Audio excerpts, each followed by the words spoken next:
So, hello everyone, and welcome to AIPPI's 4th Young Member Summit. My name is Niklas Gajek, and as chair of the Young Member Committee, it's my great privilege to welcome you on behalf of the Young Member Committee to this event. Our AIPPI Young Members Committee represents thousands of AIPPI young members. That's members that are 36 years of age or younger. And we help young members find their way forward in our global AIPPI and IP community. And we bring together young members and young member initiatives from various national and regional groups, also for joint events. Next to the forum, which is an in-person event hosted by our Young Member Committee during the AIPPI World Congress, the summit has become one of our central events. So if you're planning to attend this year's World Congress in Yokohama, and if you're a young member yourself, then please make sure to register and join us for the forum as well. For this summit, we've prepared a total of 4 sessions plus a soft skill session. All of these will be hosted in this webinar forum, as is typical for the summit itself. Also, please bear in mind that we are planning to publish a follow-up on this event online, for the purpose of which we will also take screenshots during the event. So we understand that if you're attending, you are also happy with us doing that. Following this introduction, we will start off with a global session moderated by our fellow Young Member Committee from Poland, Julia Nieczujeka. And then we will have an activation coach and trainer, Eva Verkuteran, provide a soft skill session focused on helping young professionals identify the hidden potential. This is just the schedule for today, because tomorrow we will feature an additional further 3 sessions. First, an Asia Pacific and Middle East session, which is moderated by our fellow committee member from Japan, Chihiro Ijima-Wine. Then we will have a Europe and Africa session moderated by our fellow committee member, Louisa Galbraith from Switzerland. And last but not least, we will have an America session moderated by our committee vice chair, Blanca Rebecca Mejia from Honduras. So before getting our first session started, our global session, we are very happy to also welcome several key members of AIPPI's leadership, including Secretary General of AIPPI, Nazli Korkut. Thank you so much for joining us today. And Nazli, thank you in particular for also sharing some opening remarks with us as well. Thank you very much, Niklas. You all hear me, right? Dear young members, dear speakers, moderators, and distinguished guests, because I know that there are some non-AIPPI members who have some interest in joining this session. My name is Nazli Korkut. I'm the Secretary General of AIPPI International. I'm based in Istanbul, Turkey, and have been serving in the Bureau for 8 years. On behalf of the Bureau, I would like to welcome you all to the 4th AIPPI Young Members Summit. As you know, our association, with its 128 years history and its established position as a global thought leader in the IP world, has embraced an important mission to invest in the future of the IP world and to support the next generations, both academically and professionally. Therefore, this 2-day event, today and tomorrow, carries significant meaning for the AIPPI community, and we are truly delighted to see you all here. So far, we have 130 people already registered for this summit. As someone who has closely followed the evolution of these summit events since their first launch in 2022, I have witnessed the growth, the enrichment of content, and the evolution into a highlighted event under the AIPPI umbrella. With the establishment of the Young AIPPI Members Committee, tremendous strides have been made to engage and support the younger generation within our community. I would like to take this opportunity to sincerely congratulate all young AIPPI committee members for their passionate and dedicated contributions not only to this event, but also to the growing body of work they have delivered over the years. For this year's program, the committee, the Young Members Committee, has thoughtfully considered the topic suggestions coming from you, from our young members, in shaping the sessions that will take place today and tomorrow. These sessions will offer the chance to explore different legislative perspectives and deepen your scientific knowledge and understanding of key IP issues. At the same time, we recognize that there are broader needs in finding your purpose in your work, developing some skill sets in your current profession. Therefore, the soft skills session today has been designed with these layers in mind and grounded in an approach that reflects the realities and aspirations of our young professionals. I genuinely believe that the AIPPI will continue to grow and evolve with your presence and your contributions. So I hope that these 2 days are both enriching and enjoyable for all of you. And I very much look forward to seeing many of you again soon at the World Congress, AIPPI World Congress in Yokohama in September. And please don't forget, beyond the World Congress, and in addition to World Congress actually, AIPPI also organizes other in-person events such as midterm meetings. So attending at least one of these events in the coming years will offer you a valuable opportunity to experience the unique spirit of this community. So with my warmest regards, I would like to thank you all and again congratulate the committee members, Young Members Committee, for all their endeavors. And over to you, Niklas. Thank you. Thank you so much, Nazle, for these informative, warm, and welcoming remarks. Now, without further ado, I'm happy to introduce Julia Niecwiecka, our fellow committee member and patent attorney from Poland, who will moderate the global session and introduce you to our speakers for the session as well. Julia, over to you. Thank you, Niklas. So hello, everyone. I'm happy you could join us. And as we are the first session of the summit, I am really thrilled about what comes here and in the next day. And today we have 3 great speakers. We'll be starting with the presentation of Akriti Vadira, who is an Indian patent and trademark attorney with the background in electronics and telecommunications engineering. And she's a partner at Klan & Klizma. And she will be talking about standard essential patents in the Indian subcontinent, challenges, gaps, and the way forward. So this will be our first presentation. Next, we'll have Busra Bichakti, Senior Associate at Deris, and she is an expert in contracts and negotiations, as well as copyright and technology transfer, as well as entertainment media law. She will be presenting about social media branding and advertising practices. And last but not least, Thomas Buttons with Anti-piracy, legal challenges and tools.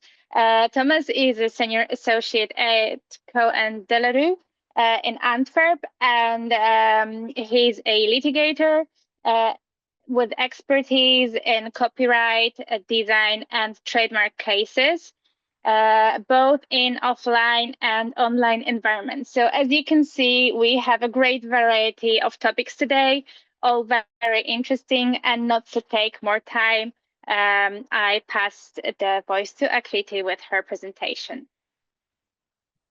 Hi, everyone. Greetings to everybody. Sorry, Julia, you're on mute, I think. Oh, yes, sorry, just a bit of housekeeping as well. Sorry for interrupting you, Akriti. As Niklas said, this webinar will be recorded. So I hope that all that are joining us today have nothing against it. And after all presentations, we'll have a Q&A. So if you have any questions to the speakers, please place your questions to the Q&A box. We will read the questions and give the voice to the speakers to answer your questions. And also, if you have any technical problems, you can use the chat box, and we'll try to manage the problems and get back to you. And after the webinar, there will be a brief survey that will, summarize the webinar. So now it's over with housekeeping, and Akriti, the floor is yours. Hi, everyone. Thank you so much for being here. Allow me to share my screen. Yes, so I hope my screen is visible. Can somebody just confirm to me that? Yeah, everything is. Okay, good. So my name is Akriti Vadhera. I'm from India, and today I'm going to take you on a little tour of how standard essential patents have been shaping up our part of the world. So I know this title sounds a little ambitious, with the Indian subcontinent. But to be honest, I'll mainly be focusing on India because that's where most of the actual action has happened so far. We will certainly be touching on what's happening in countries like in the South Asian countries of Pakistan, Bangladesh, Nepal, Sri Lanka, Maldives, Myanmar, and Bhutan. So feel free to jot down any questions that you may have, and hopefully I can answer them at the end.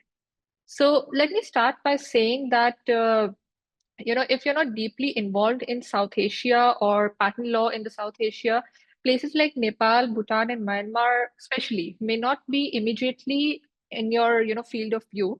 But believe me, they are on the radar of SEP holders. In fact, I represent a client who is an SEP holder, and they are definitely filing in all of these countries. So it is not like these countries are not on the radar of those holders.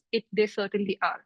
Now, the good news is that most of these countries in this South Asian region have a standard 20-year patent term in line with the global norms. Nepal is a bit different, but offering renewal every 7 years, such that the total patent terms equals 21 years. And the Maldives, they are still in transition.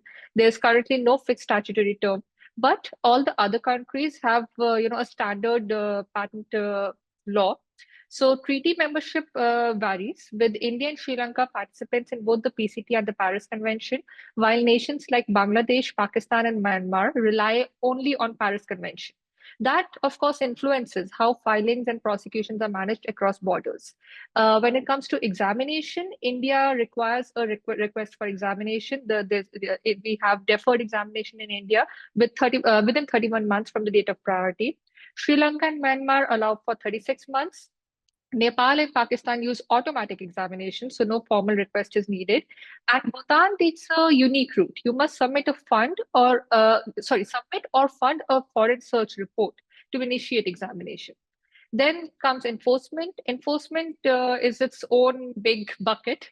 India, I will be covering much more in detail, so I don't need to mention it here. We have, of course, IP divisions in India established under the High Court. We have injunctions, damages, and even custom coordination in terms of enforcement. Sri Lanka and Pakistan also have specialist IP tribunals, though on a slightly smaller scale. Bangladesh mainly uses district courts. Nepal begins with administrative enforcement but allows appeals to the High Court. Myanmar is still working on establishing formal IP courts. And in the Maldives, enforcement remains largely theoretical due to the current lack of a statutory regime. So now let's go to what exactly SEPs are, which is the main topic of my presentation. So a standard, first of all, SEP is a standard essential patent. Let's break it down. A standard is a technical specification everyone agrees on. For example, we have the 4G standard, we have the 5G protocol, we now have 6G, we have the USB ABC, we have the DVD standards. These are all technical specification which everybody agrees on. You have to comply with it if you want your product to interoperate. And then there's a standard essential patent, or NSCP, which is a patent that you literally cannot avoid practicing if you want to implement that standard. That's why SEP owners are usually asked by the standard setting organizations, in short, SSO, like HC or 3GPP to give a FRAND commitment. Now, what is a FRAND commitment? A fair, reasonable, and non-discriminatory commitment. That is just a fancy way of saying that I promise to license my patent to you on terms that are fair, reasonable, and non-discriminatory. Sounds simple on paper, but of course, in practice, we see two big tensions. On one side of the patent owners or holders, we are worried about holdout. That is, implementers using the technology for years without pay. And then on the side of implementers, we are terrified of holding up. That is, patent owners being forced to pay an inflated royalty once they are locked in. And this tension is almost in every major SEP case everywhere in the world, not just in India. Now let's talk about India. Starting with India, the legal framework in India is basically a three-legged stool. First, the Patents Act 1970, which gives SEP holders restricting, I'm talking especially about SEPs. So the Patents Act 1970 of India gives SEP holders their exclusive rights. They can sue for infringement, seek injunctions, and claim damages, but it obviously does not say a word about brand obligations. Second leg of the stool is the Competition Act, which is where the Competition Commission of India or CCI comes in.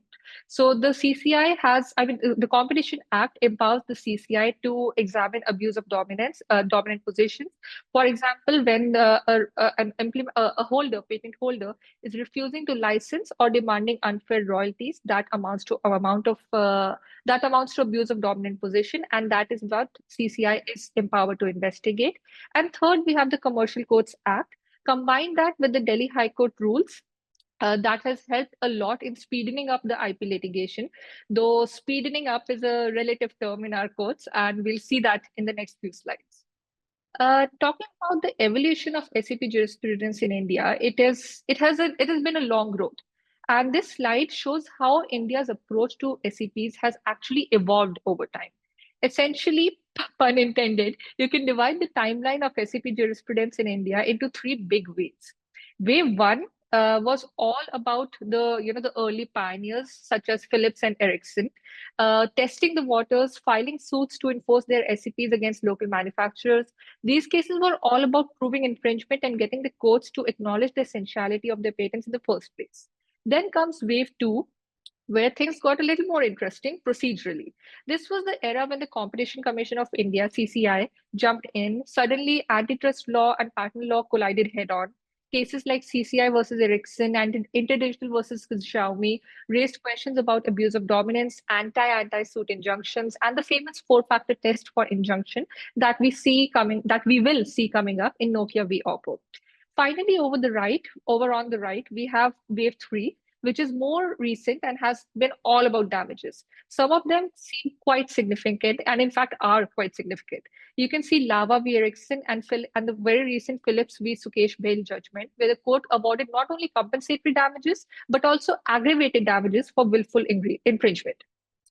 So this timeline really tells the story of how SEP enforcement in India has gone from relatively simple infringement suits to a pretty sophisticated mix of competition law, procedural innovation, and high-stake damages.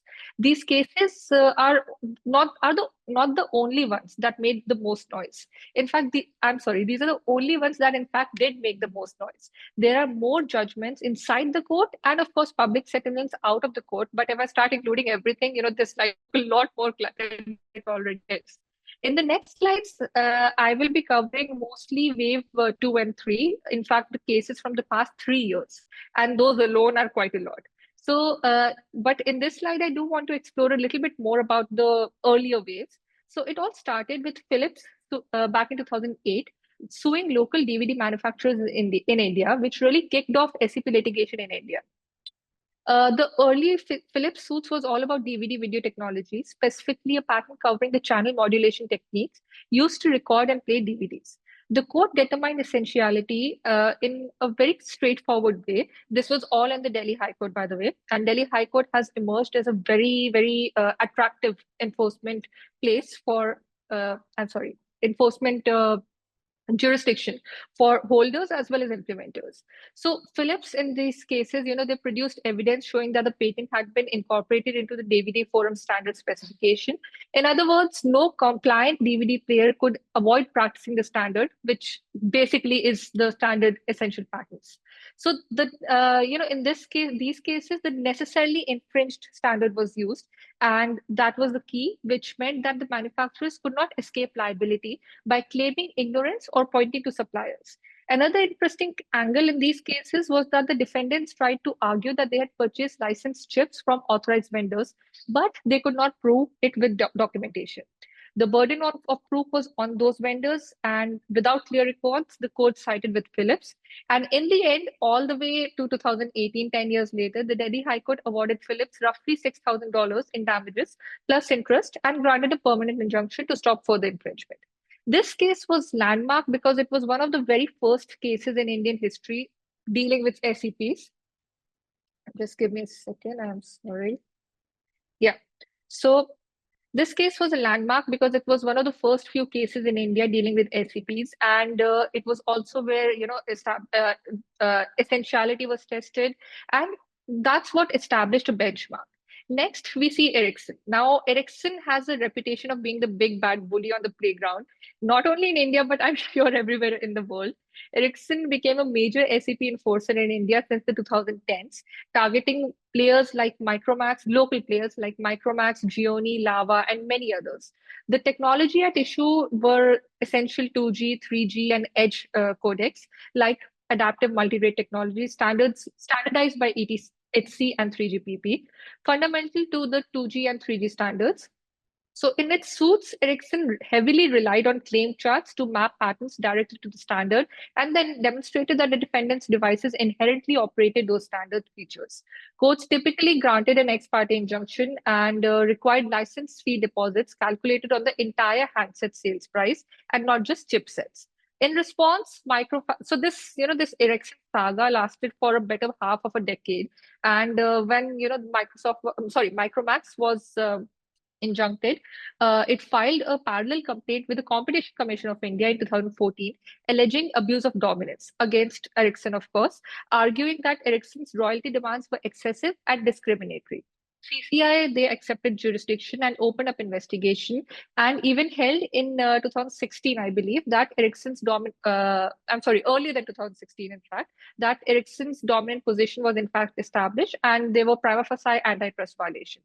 Then Ericsson went over to the appeal board in India, the appeal court in Delhi High Court, challenging CCI's authority, asserting that the patents related issue fell solely under the Patent Act, the jurisdiction of the Patent Act, and not Competition Act, and therefore CCI could not intrude. In March 2016, a single judge bench of the High Court sided with Ericsson, ruling that while both the Patent and Competition Act were complementary, CCI could consider abuse of dominance claims in SEP litigation, meaning that CCI did have jurisdiction over patent matters, especially SEP matters.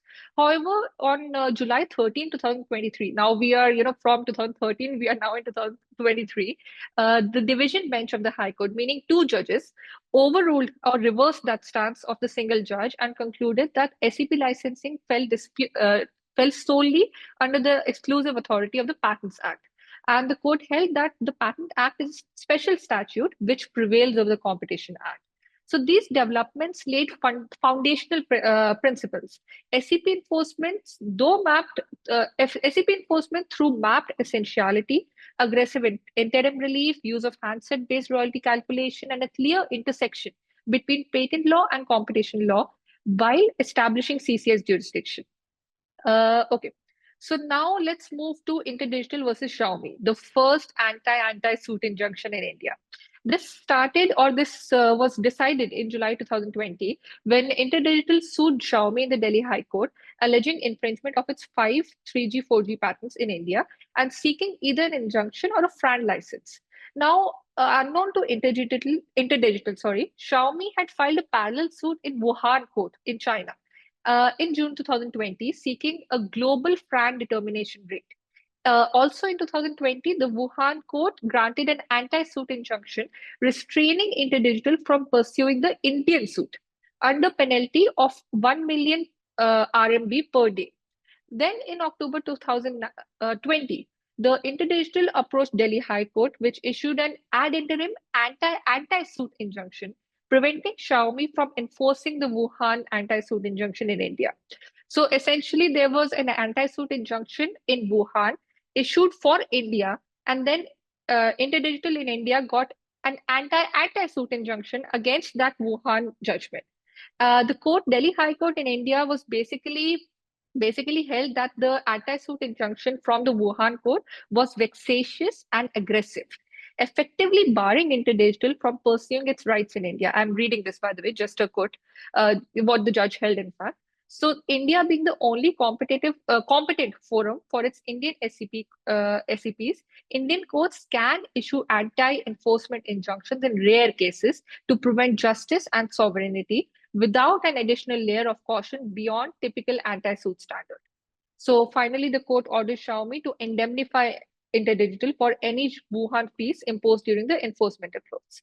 So so far we have covered the timeline only till say 2023, since till the CCI versus Ericsson judgment. But already in the past 10 years or almost a decade, we have seen a lot of action in India.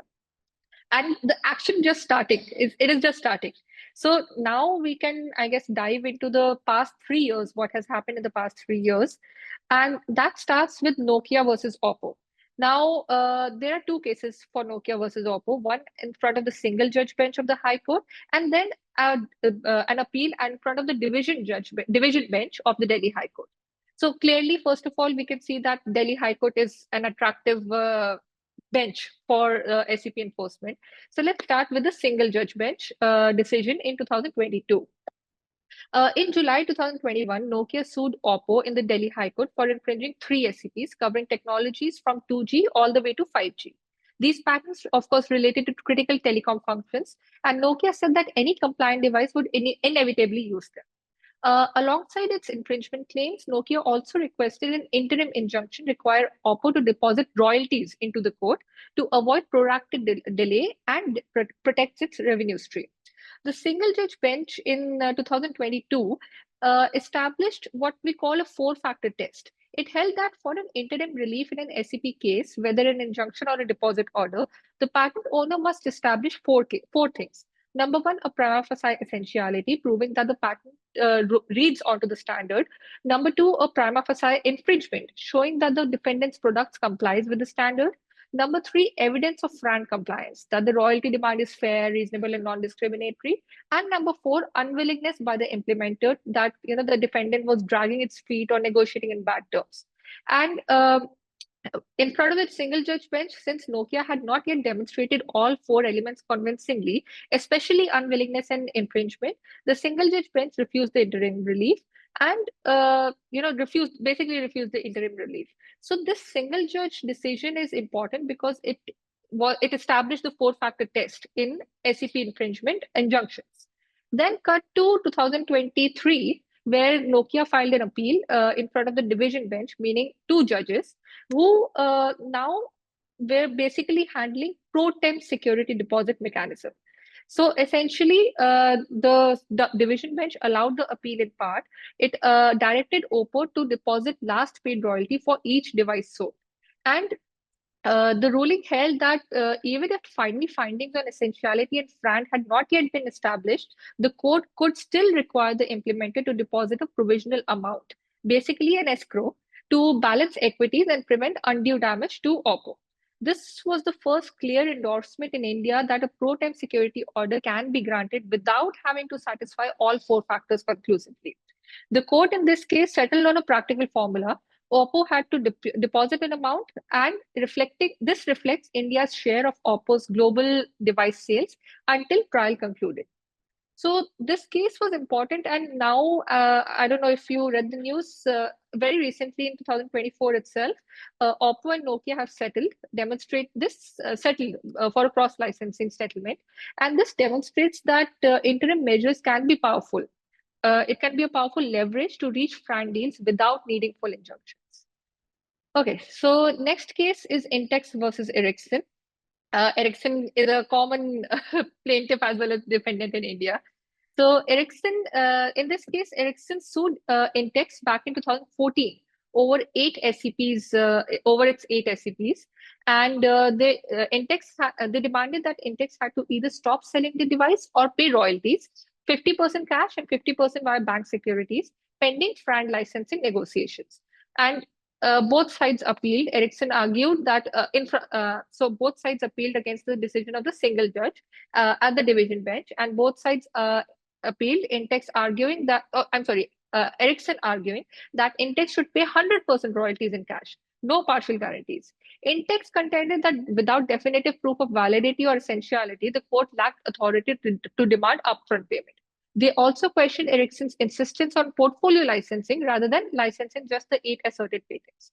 So the issues in front of the division bench was whether the court can require full interim royalty deposits, final FRAND ruling, number one. Number two, does the 4-factor test from Nokia v. Oppo apply strictly at this stage?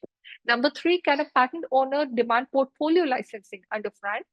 And number four, what proof is needed to challenge validity in interim injunction proceedings?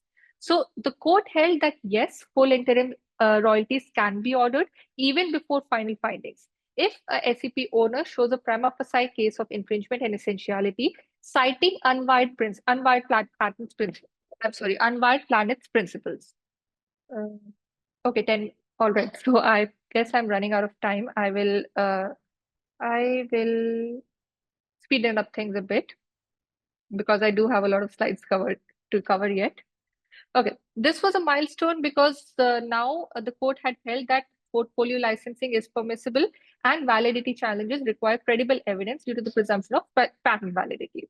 And as well that because in this case, the court relied on Unwired Planet, which is not an Indian case, to come to its judgment. Next is Ericsson v. Lava, which is much more recent, back only in, I guess, 2024. Yeah. So in this case, Ericsson v. Lava was basically all about damages.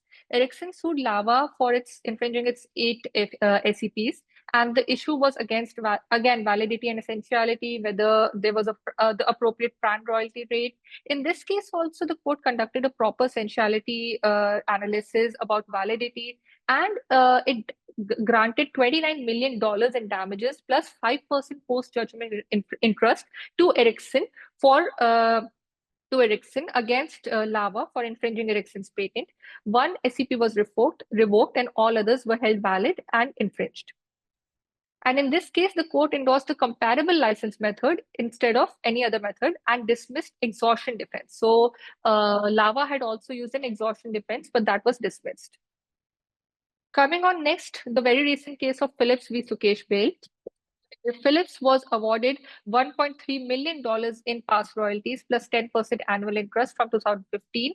There was an analysis into indirect infringement as well as direct infringement. This was the first case in which indirect infringement was considered before the High Court. So this is another important case showing that the Indian judiciary, jurisprudence on SEP enforcement is still evolving. This is a very recent case. The judgment came 4 days ago, and in this case also there was this is important because this was a startup filing a suit against Xiaomi. So this is why it was important. But in this case, another aspect was the non-working. The startup in India was not working or commercializing its patents. And under the Patent Act, it is important, it is essential, unintended again, to work your patents in India or commercialize your patents in India. In this case, the startup Conqueror Innovations was not doing that. So that is why this was one of the reasons why they were not given an injunction. So I've already covered this slide in the previous section. The only thing worth mentioning here is that CCI has filed a special leave petition at the Supreme Court challenging the order of the division bench, saying that patent law is separate and CCI has no authority over the Patent Act. So this is still pending and we'll see how that turns out. Now, this is another important slide, the challenges, gaps, and the way forward in the Indian jurisprudence. First of all, there is no statutory FRAND yardstick. Of course, in India, there is no such thing. And this can only be solved with a practice note from the judiciary, especially the High Court IP bench, Delhi High Court IP bench, which would then go on to the Supreme Court for approval. And if this gets accepted, this will significantly reduce the timeline for enforcement. Next is that there is no ADR or alternate dispute resolution track. We have the Mediation Act of 2023 that encourages mediation, especially for high stakes commercial disputes, but it is not mandatory for IP or SEPs. So this can be considered again. At the IP division, there is still a mixed IP docket. Those same judges are handling patent, trademark, design, copyright, everything. So naturally, there is a backlog. We can consider a dedicated bench, but for SCPs, I mean, but I don't see it happening very frankly. Another problem is that there is a rotating roster of judges. Every 6 months, the judges are changed. That means there is no continuity on the bench. The lawyers have to explain everything again. Of course, the judges read the case notes, but it becomes delayed all over again. And finally, there is a technical expert crunch. There is a lack of government-appointed technical experts to assist judges. Now, there is a lot of money in India. The people on both sides of the dispute are hiring a lot of experts, paying a lot of money, but the expert problem exists in the High Court. The judges at the IP division, they are not technically trained. One or two maybe, but not all of them are technically trained. They are assisted by technical experts appointed by the government. And that is where there is a problem because there are not enough technical experts to assist the judges. Had there been more technical experts to assist the judges, the timeline for enforcement for final decision would again be coming down. Now let's talk about SEP law in the Indian subcontinent. Bangladesh, Sri Lanka, Pakistan, Nepal, Myanmar, Bhutan, Maldives. Unfortunately, none of them have any SEP cases so far. There are, however, proper okay. So we have, however, the system in place. The system is not lacking. In Bangladesh, courts can issue injunctions. They can do. They are able to do injunctions. They are able to grant damages. Same way in Sri Lanka, we have the IP Division High Court operational since 2022. In Pakistan, there is the IP tribunals since 2012. In Nepal, however, the district courts decide IP disputes, but unfortunately, we do not have any cases to show or to read onto how it's happening right now. So, but I still believe that, with the way the world is evolving, the way the South Asian countries are evolving, there may be yet, few cases in the future for us to determine how or what exactly the SEP landscape is in those countries. So honestly, I think I can conclude because unfortunately, there is nothing to show for in the Indian subcontinent, except that the platform is ready, the system is ready, only the cases have to be shown. So that is all from my side. I'm sorry I had to rush through at the end. I have a lot of material and I'll be happy to discuss at the end during the question and answer session, or of course, you are always welcome to reach out to me on LinkedIn or my email. So thank you very much, everybody. Thank you so much, Akriti. That was really interesting insight to your presentation and the topic. And now we have Busra with a slightly different topic about media and social media and entertainment law. So please, Busra, share your screen and you can. Hi, Julia. You are the best always. Let me check. I think my presentation is on, right? Yes, okay. Hello, everyone. I am Büşra Bıçakçı. And before anything else, I want to say that it's a pleasure to be speaking to such a beautiful and experienced audience. To be honest, I have given many speeches, but every time, no exception, I get excited like the first time. So thanks in advance for sharing this moment with me. To introduce myself, I'm a senior associate at Deriş Attorney Partnership, an IP-oriented top-tier law firm in Turkey.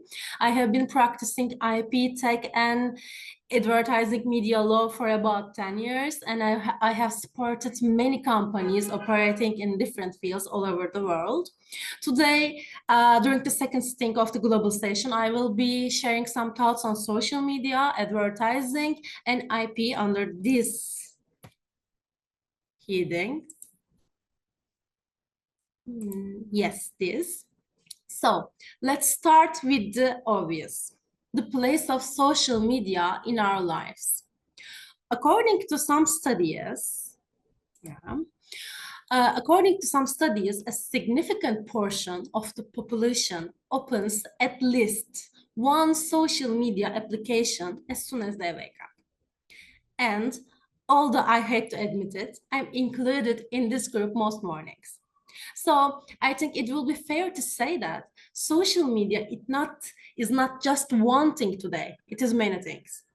It's a messaging channel, news source, protest platform, fashion police, or even dating app. In other words, it's an extension of our lives. Naturally, this attention drives both companies and consumers and affects the role of social media in the advertising world. In my view, long story short, advertising is one of the main elements of branding. Of course, I'm not saying that it is the branding itself, but I think it's a meaningful part. And ads on social media have the potential to turn anyone into a target audience. That means we are no longer just scrolling through images or connecting with our friends. We are living parts of advertisements. I want to show you some data shared by Eurostat regarding internet advertising in 2024. You see, nearly half of EU businesses in the information and communication sector paid for online advertising. And more than 75% used data collected from consumers' internet usage to target their audience. And contextual advertising was the most common type of online advertising. You see, advertising has been redefined under the tag. It is no longer just about visibility. It's about building relationships, influencer marketing, native ads, user-generated content, and of course, AI-generated content. I recently came across a news report, of course, on social media and while scrolling. Most of you know that Nike uses AI in its advertising campaigns. And according to the data, this approach is positively impacting consumer experience and product innovation. Yes, consumer experience and product innovation. If this is true, it means that these users will increase. We will see more AI-generated content. And yes, these are perhaps groundbreaking developments, but I think it still requires the ability to manage legal risks. Why? Because in today's world, companies have to invest in branding and advertising projects. So companies have to predict risks. Companies have to calculate the outcome, and companies have to manage the processes from beginning to end. Yes, these are essential. By the way, I'm not talking about not taking risks. Some risks are worth taking, and all we know, it's normal in business life. But even at this point, if you don't want to encounter results that will destroy your business, you should go through these steps. But in the meantime, these trends introduce new legal questions. Who owns the content? Is it clearly disclosed as an ad? Or did the brand get the proper license for that background music? Yes, we have many questions. So let's talk about how the regulatory landscape is responding. In Turkey, the advertising board is the administrative institution with the authority to carry out advertising inspections and impose sanctions. It is very active at every stage. For example, let me check. It has published a guide on commercial advertising and unfair commercial practices by social media influencers. To clarify, this does not introduce a new regulation, but aims to make the existing one easier to understand. Why was this needed? Because ads on social media have increased, and there was a period, it was really different. There was a period when influencer advertisements were almost constantly penalized. Covert advertising, comparative advertising, misleading advertising, influencers who fail to clarify disclose paid partnership by omitting hashtags like ads or sponsored, something like that, have faced sanctions, removal of the ad, or even administrative fines in significant amounts. And there was a recent case where an influencer promoted a skincare brand without proper disclosure. The result, the campaign was banned and sanctions were imposed. So it is important to understand the nature of the rules. And of course, you know, they say the content is the king, or maybe a queen in our cases, but IP it is crown to me. And let's admit it, we all love our IP crown. So here, I think it will not be wrong to say that every image, every sound, every slogan used in a campaign could trigger a copyright or trademark issue. Here are some of the common IP concerns: unauthorized music, use of the third-party work, hashtag hijacking involving registered trademarks, and AI. AI complicates things even more. Who owns AI-generated content? The platform, the user, the brand? To be honest, at the moment, Turkish law doesn't provide any clear answer, and it seems that the entire world is still drafting proposals. So this uncertainty makes it more crucial for companies to create strong strategies for social media. I want to share that according to recent news, I saw Sony Music has filed a lawsuit against the University of Southern California for copyright infringement. They claimed that they repeatedly used Sony Music's recordings in hundreds of social media posts without licenses. Or in Turkey, a tech company faced compensation demands for using an artist's work in their social media post after the license periods ended. You see, I think we are on the same page that both were avoidable and both might damage the reputation and consumer trust. So I think the important point is here. What can we do? To me, I think I have a different approach for these things. And I believe that all these things, or revolution or innovation and all the digital age, it starts with a mindset shift. We need to stop thinking of legal and ethical considerations as barriers. Instead, we can consider them as tools that protect our brand, audience, and long-term business value. So here are 6 strategies that might be helpful. These are my ideas, but I believe that they are in parallel the practice and the needs of the companies. So I want to share them with you. So let's start the first one. Always, always be transparent. In today's world, transparency is not optional. It is a legal and ethical baseline. And all paid content must be clearly marked as advertising, sponsorship, or paid collaboration, and so on. Today, I'm sorry, but it's true, many influencers still believe that mentioning thanks to brand is enough. No, there is no such a thing. It is not enough. Regulators now review not only the text, but also visual presentation, placement, and even font size. Yes, that's correct.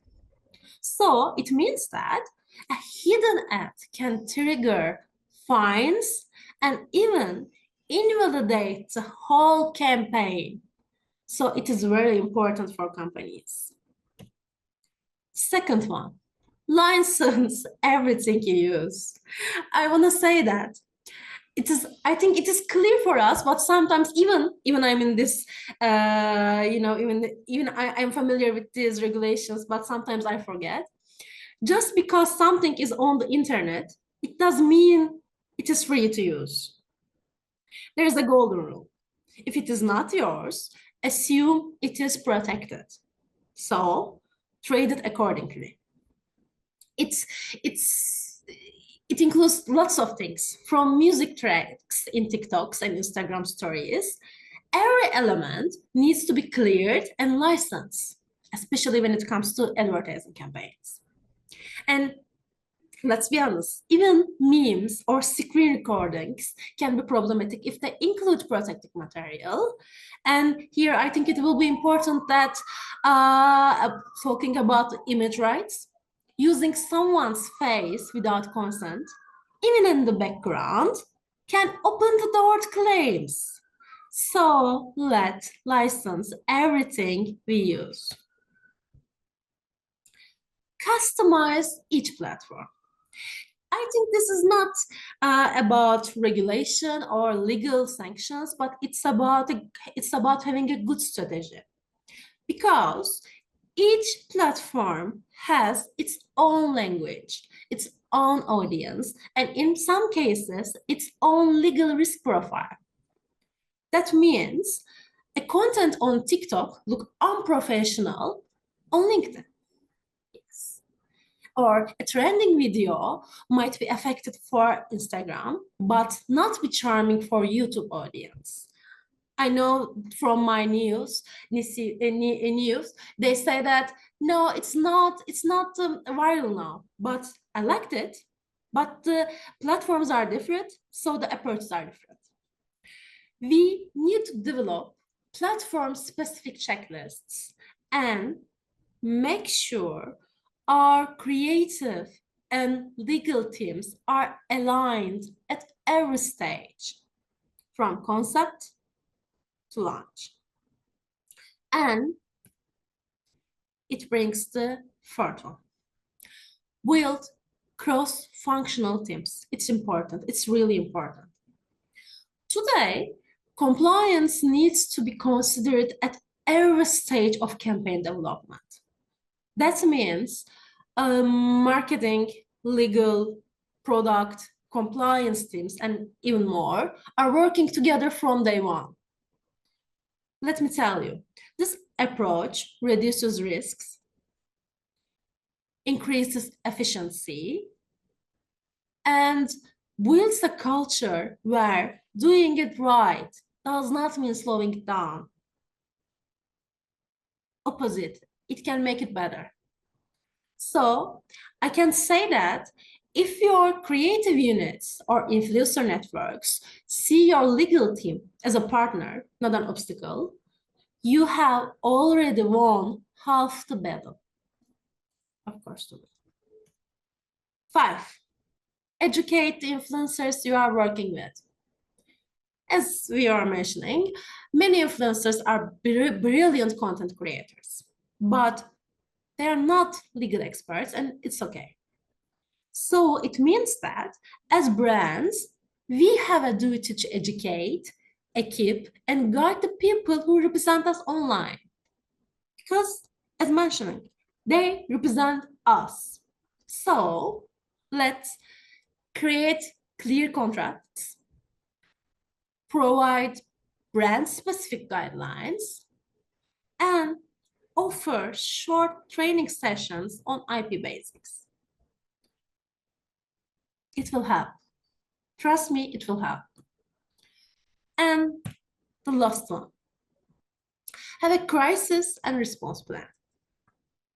No matter how prepared you are, things can still go wrong. Yes, I know it may be hard to accept, but it is the reality. So it means that maybe a right holder files a complaint, or worse, viral backlash unfolds in real time. What will you do? You need a predefined organization.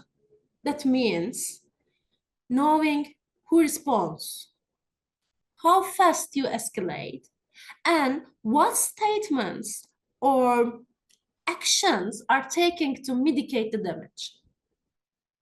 You know, in today's world, reputation management is no longer PR's job alone. It's a legal, operational, and brand-wide effort. To sum up, advertising is an essential part of branding, and it is closely relating to IP. It is fast and digital first. But to me, always and always, all the rules apply. With the right strategy and smart legal approach, we can find a place for ourselves among consumers. And I think that is the important thing in the digital era. That's all for me. Thank you so much. If I spoke too fast, sorry, but it is the same. It's the same. Same old, same old. Thank you very much, Busra. I think your pace was perfect and everybody could understood it well. And as you said, strategy is key everywhere. So we should definitely apply it everywhere we can. So thank you very much. And now we'll move to Thomas and his anti-piracy presentation.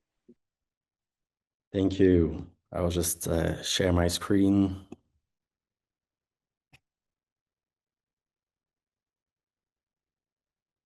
Okay, hi everybody. I'll talk about anti-piracy.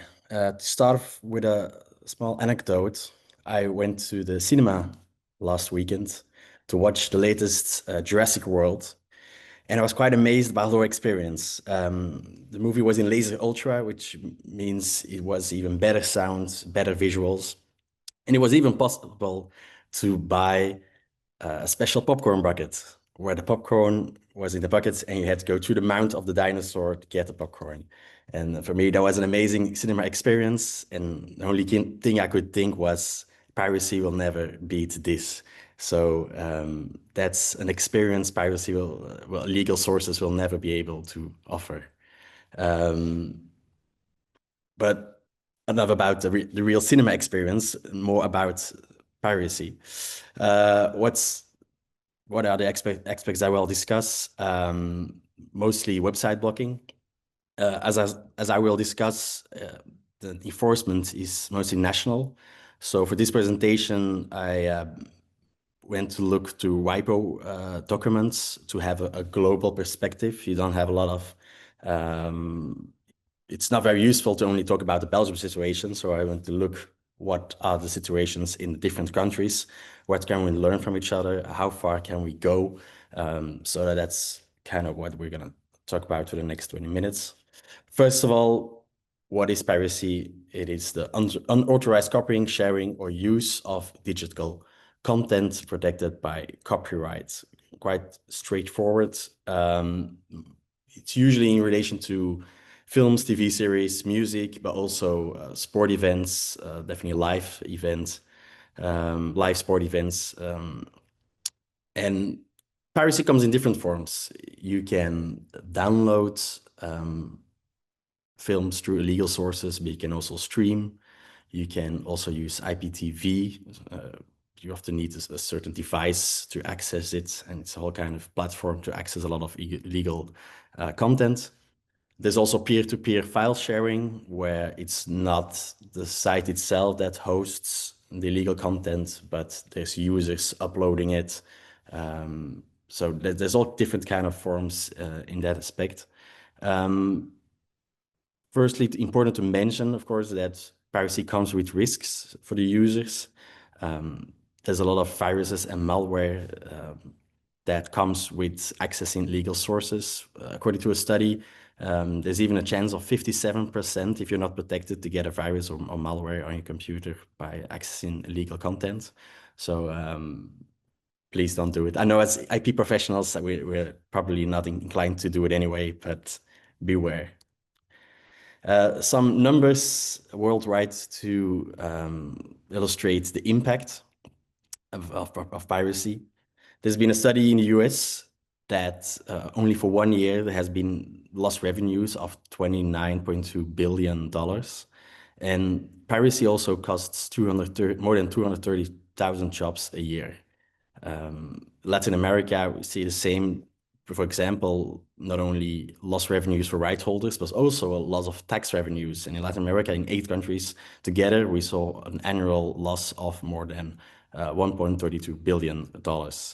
For the EU, another study showed that it not only affects and costs right holders and the tax payer, but there's also it also generates money, of course. So people sell IPTV subscriptions, for example, and those unlawful IPTV subscriptions generated in 2021 1.06 billion euros.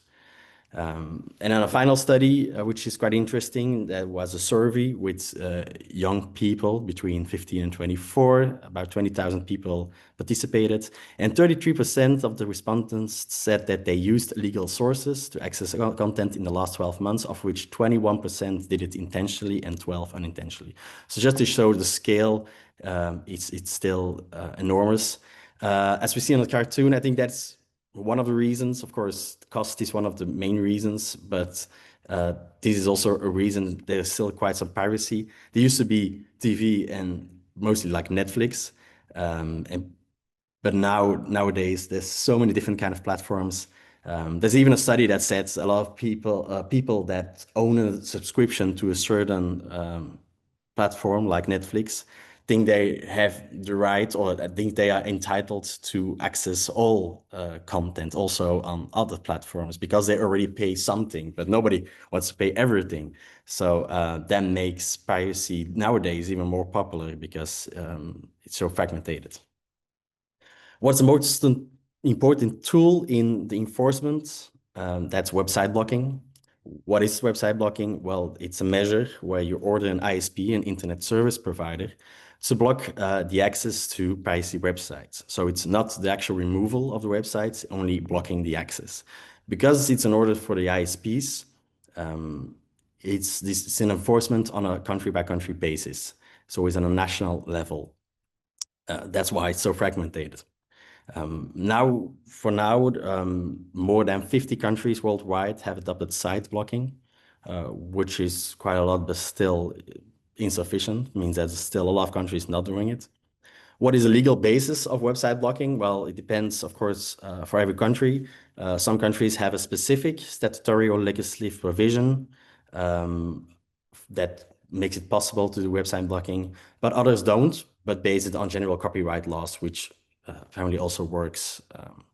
Important to note that there is a no-fault the injunction is a no-fault injunction. What does that mean?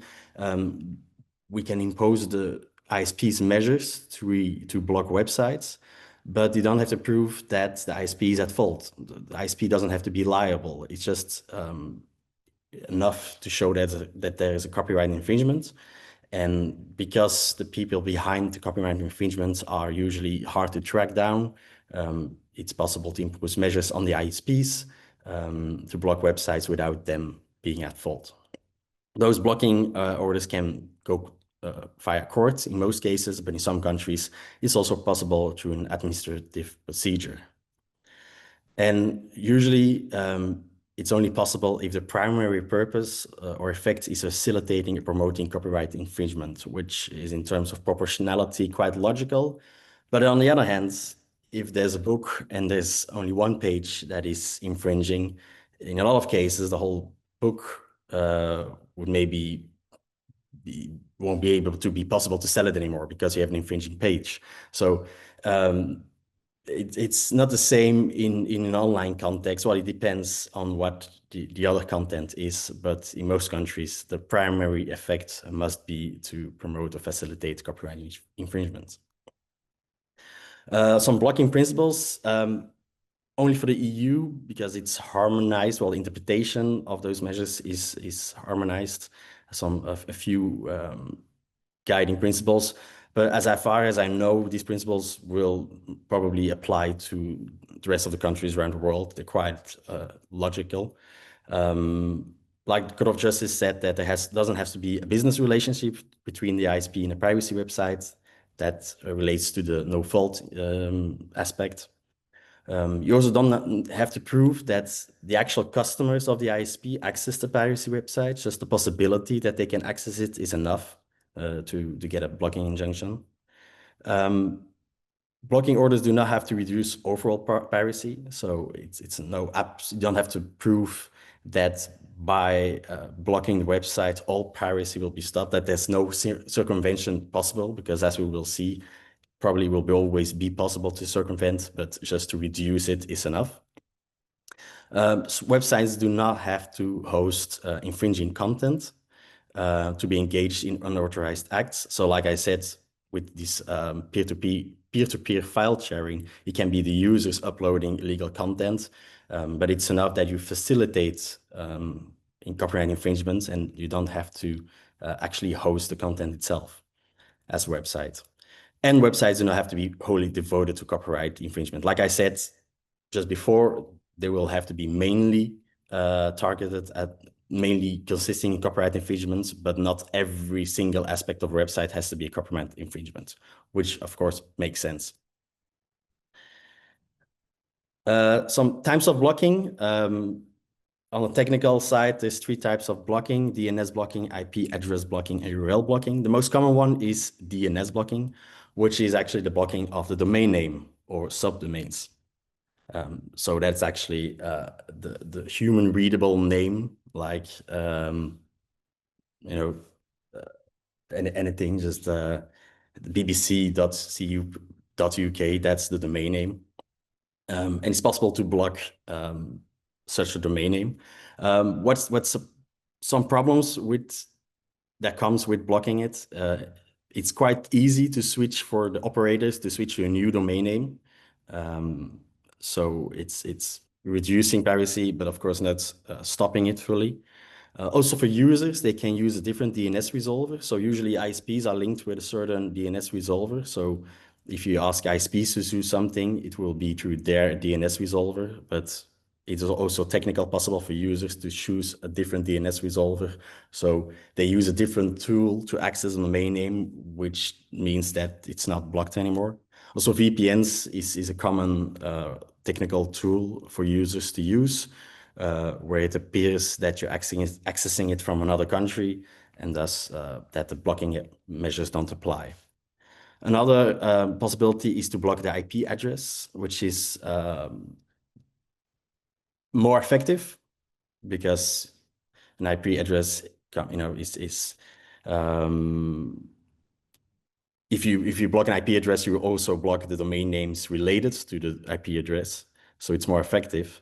It's also much harder for operators to change it. It's still possible, but it's harder to change than a domain name. But there's a risk of overblocking. Because there are different domain names related to an IP address, it's possible to block a few websites with illegal content, but also to block legitimate websites, which of course, in terms of proportionality, could be a problem. But of course, like I said, it's possible that they change it. Popular websites usually also use servers with different kind of IP addresses, just to be sure. And of course, users can also use VPNs to circumvent it. And lastly, there's URL blocking, which mostly isn't used because it's very specific. It's very easy to change as an operator, to just change your URL because the domain name will be the same. It's also very costly because you have to block every different kind of URL on a website. And it's also possible to circumvent by VPN. In terms of besides the technical aspects, there's also the legal aspects of types of blocking. We've got static blocking, which means that a court order only relates to certain websites that are specified, and it's only possible to block those. But more and more countries now adopt dynamic blocking, which means they can block mirror sites. What are mirror sites? It's actually like the same layout, the same website.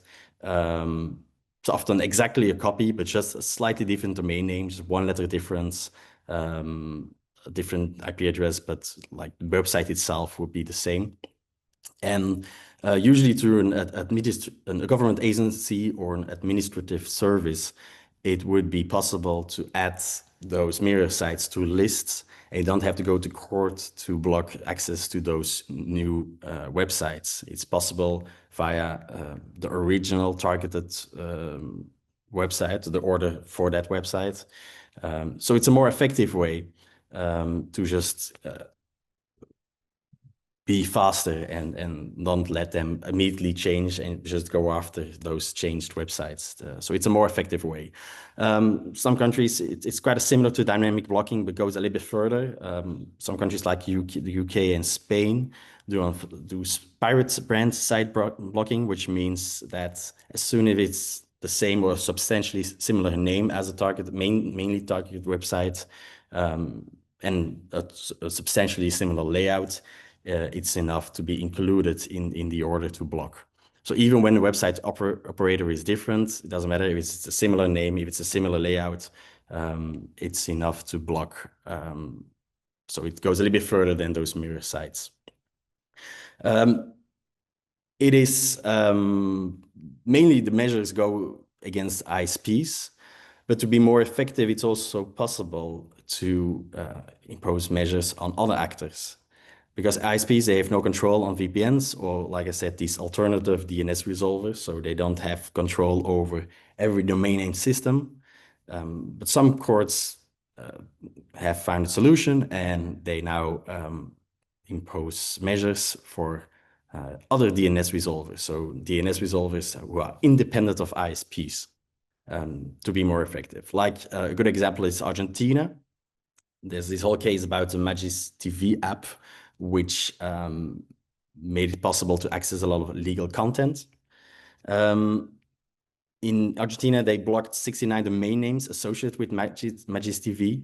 Not only domain names which had the illegal content on it, but also websites that were selling devices where the app was being installed.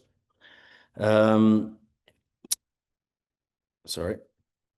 Then also by the Argentinian court, it ordered Google to disable or uninstall existing Magic TV apps on all Android devices registered in Argentina. So that's a quite extensive measure to order, but it's of course more effective.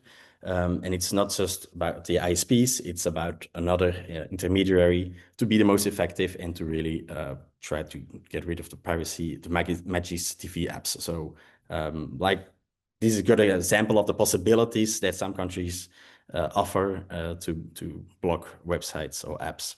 In Brazil and France, they also imposed orders on search engines to de-index piracy websites. In Italy, orders against VPN providers, reverse proxy service providers, and also search engines.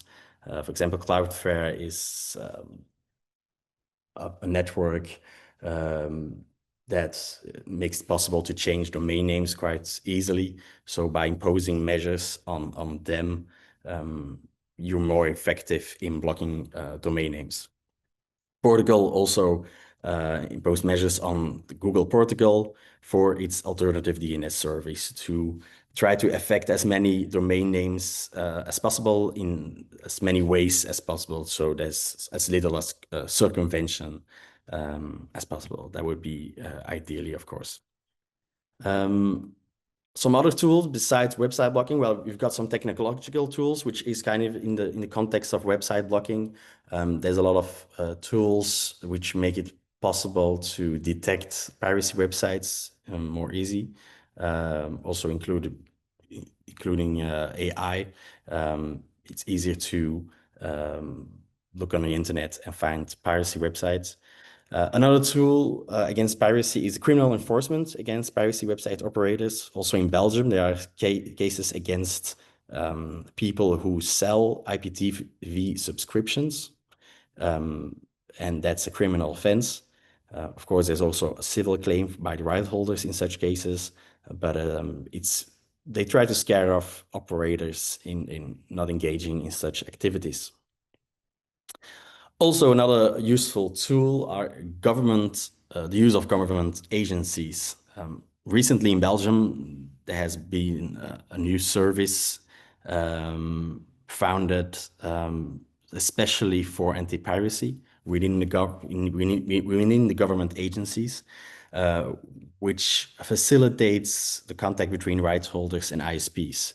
So we also have dynamic blocking in Belgium. So when there's an updated list of mirror sites, we can provide it after a court order, of course, to this government agency, which will communicate it to the ISPs. So cooperating with those agencies makes it easier to implement measures as well. Another tool is a voluntary cooperation with ISPs, which is very useful, but of course you will need the help of ISPs, and though the ISPs are more willing in some more countries than others, it's possible to agree on a code of conduct, and it will make possible to implement measures on the most effective way, most swift way. So it's not something you can just impose, but if a corporation like that would be possible, that would be even more effective. Also very interesting is information sharing. I think it's not done enough yet, and it's very important. Enforcement is on a national level, but websites usually work on a global level. One example is YPro Alert, and that's a database where it's possible to include the infringing websites, or the websites you have blocked in your country, so that other countries or other rights holders in other countries are aware of those infringing websites and can also take measures through ISPs to block access to those websites. So information sharing is something really important, which is not really done a lot up until now. Lastly, we don't only have to target the operators, we also have to target users, not by scaring enough with fines or criminal offenses, but just by educating them. A possibility by doing that is by a landing page. What's a landing page? It's a page where you get redirected once you access a blocked website. So instead of the illegal content, you get directed to a landing page, which probably says you try to access a website with illegal content. This imposes risks, it's illegal, it affects rights holders, and just educate users why piracy is bad. Then balance of rights. Quite shortly, in imposing measures, you have to take into account all fundamental rights. Of course, there's the right to property, the right to intellectual property. But on the other side, there are other rights for the users. They have a right of the freedom of information, freedom of expression, and online intermediaries have the right to conduct a business. And there is what, like I said, the risk of overblocking has to be taken into account, because that means there's a principle of proportionality, and you cannot just block an IP address where a lot of legitimate domain names are hosted on. There would be a problem in that regard. Also, there has to be a principle of due process, which means decisions made by the court to block websites must be possible to appeal them. So it's usually, in my experience, it's quite straightforward. We don't see a lot of problems with it because it's accepted just because it's a national enforcement. The effects are relatively limited, and that's a lot of courts have already ruled that it's a fair balance if you block a very targeted website with copyright infringements. I'm going to conclude. Most common approach in most countries is a dynamic blocking of websites, which is already quite effective, usually by DNS, because IP addresses form a risk of overblocking, and usually via court proceedings, sometimes via administrative proceedings, which is more effective, but usually it's still about court proceedings. So as we stand, there's tons of studies. I didn't want to give too many numbers, but there's been a lot of studies about the effects of these measures, and it differs for every country, but there's definitely a decrease of accessing illegal content and an increase of accessing legal content after these specific blocking measures. So we do see it's effective, but of course, like I said, there's still a lot of ways to circumvent these measures. So as it is, it's always insufficient to really win the fight against piracy. Some more effective options are IP address blocking, but like, you know, it is always, there's a risk of overblocking. So ideally, if it's possible, it will always be better, but you always have to see in a specific case if there is a risk of overblocking. But sometimes, of course, there isn't, and then IP address blocking would be more effective. It's more effective to impose measures not only against ISPs, but also other intermediaries. And lastly, it would be more effective to use administrative services for the orders to be quicker, to be less costly, but at least those administrative agencies can facilitate blocking by facilitating cooperation between the rights holders and the ISPs. So those are some options to be more effective, but of course it will always be a very difficult battle against piracy, but that doesn't mean that we should give up. We should keep on fighting. Thank you.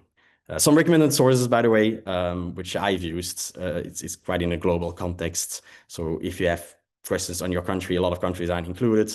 So you can always have a look on the side of WIPO. Thank you. Thank you very much, Thomas. I think it was great, and the remedies you provided us was something definitely to work with. And I hope you enjoyed your film. Your bucket was really, really great. And really good. Recommended. Good, good. And so we had our speakers presenting all the topics, and we have now left 8 minutes till the end of global session. So if any of you would like to answer some questions to the panelists, please use the Q&A box, and maybe you, the panelists, would like to add something, would like to comment on other presentations, feel free to do so. We have time now.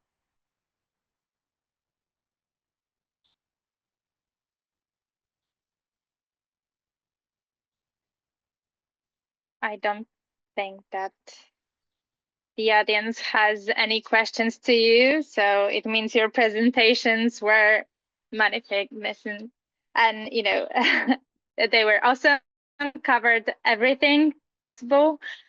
So thank you very much. It was you know, the variety of topics was really interesting, and I think we have, you know, now knowledge to work with and to share with those who couldn't join us. And we have now about 20 minutes left to the soft skill session, and we'll have a break. And if you are attending the soft skills session, it would be great if you could prepare something to write on, because we can use it during the workshop that Eva will provide to us. And yes, if you are going away from your computer, please mute yourself and maybe switch off the camera, and we'll be back in 20 minutes. So thank you all, and see you soon.